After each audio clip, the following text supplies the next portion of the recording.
মিলল বড় খবর। আগামী 5 দিনের মধ্যে আসছে নতুন এক তারকা ফুটবলার। সাফের আগে বিশাল একটা চমক নিয়ে এসেছে বাফুফে।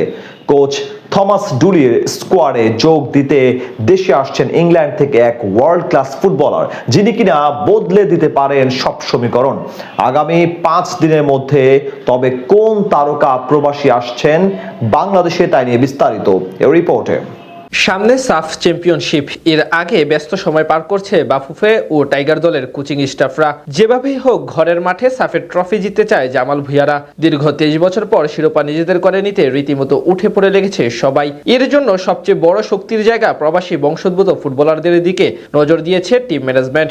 আগামী সেপ্টেম্বর উইন্ডো এবং এর আগে একাধিক তারকা স্ট্রাইকার ও প্রবাসী নিশ্চিত করতে উঠে পড়ে লেগেছে বাফুফের কর্তারা। সেই ধারাবাহিকতায় মিলল বড় সুখবর। আগামী 5 দিনের মধ্যে বাংলাদেশের মাটিতে পা রাখতে যাচ্ছেন ইংল্যান্ড প্রবাসী উইঙ্গার অ্যাডাম আব্বাস। হাভিয়ার ক্যাব্রেরার বিদায় নেওয়ার পর বাংলাদেশ দলের নতুন কোচ হিসেবে যোগ দিয়েছেন থমাস ডুলি।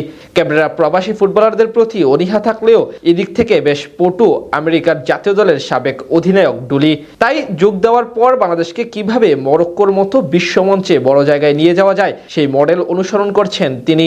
সেখান থেকেই সামনে ফারহান আলী ওয়াহিদ, জায়ান হাকিমরা আসছেন বাংলাদেশের জার্সি জড়াতে। তাদের পাশাপাশি আরো কয়েকজনকে নিয়ে আলোচনা হচ্ছে বলে জানিয়েছিলেন ফাহাদ করিম। সেখান থেকেই এবার অ্যাডাম আব্বাসের আগমন।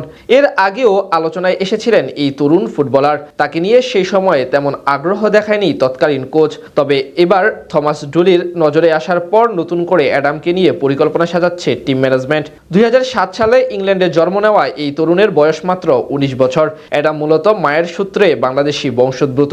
তার মায়ের বাড়ি বাংলাদেশের ব্রাহ্মণবাড়িয়া জেলায়। মজার ব্যাপার হলো পারিবারিক ঐতিহ্যের কারণে অ্যাডাম একসাথে 4টি দেশের হয়ে আন্তর্জাতিক ফুটবল খেলার যোগ্যতা রাখেন: ইংল্যান্ড, বাংলাদেশ, জ্যামাইকা এবং নাইজেরিয়া। কিন্তু সব দেশের ভিড়ে তিনি বেছে নিতে চান মায়ের দেশ বাংলাদেশকে।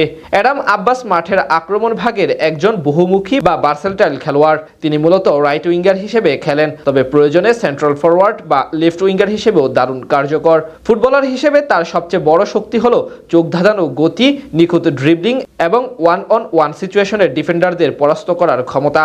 তার ফুটবলের হাতেখড়ি বিশ্বখ্যাত ম্যানচেস্টার ইউনাইটেড একাডেমিতে। পরবর্তীতে তিনি যোগ দেন ইংলিশ ক্লাব বার্নলি এফসির অনূর্ধ্ব 18 দলে, যেখানে নিজের প্রতিভার স্বাক্ষর রেখেছেন এই তরুণ। এরপর বর্তমানে খেলছেন একই ক্লাবের অনূর্ধ্ব 21 দলে।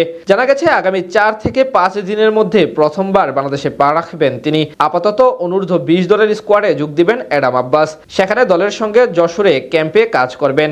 এরপর তার খেলা দেখে বাফুফে দীর্ঘমেয়াদী পরিকল্পনায় যাবে। এর আগে এএফসি কোয়ালিফাই স্কোয়াডে রাখা হতে পারে আব্বাসকে। সব মিলিয়ে বলা চলে বাংলাদেশ ফুটবল দলের পাইপলাইনে যোগ হলো আরও একজন তারকা প্রবাসী মানসম্মত স্ট্রাইকার।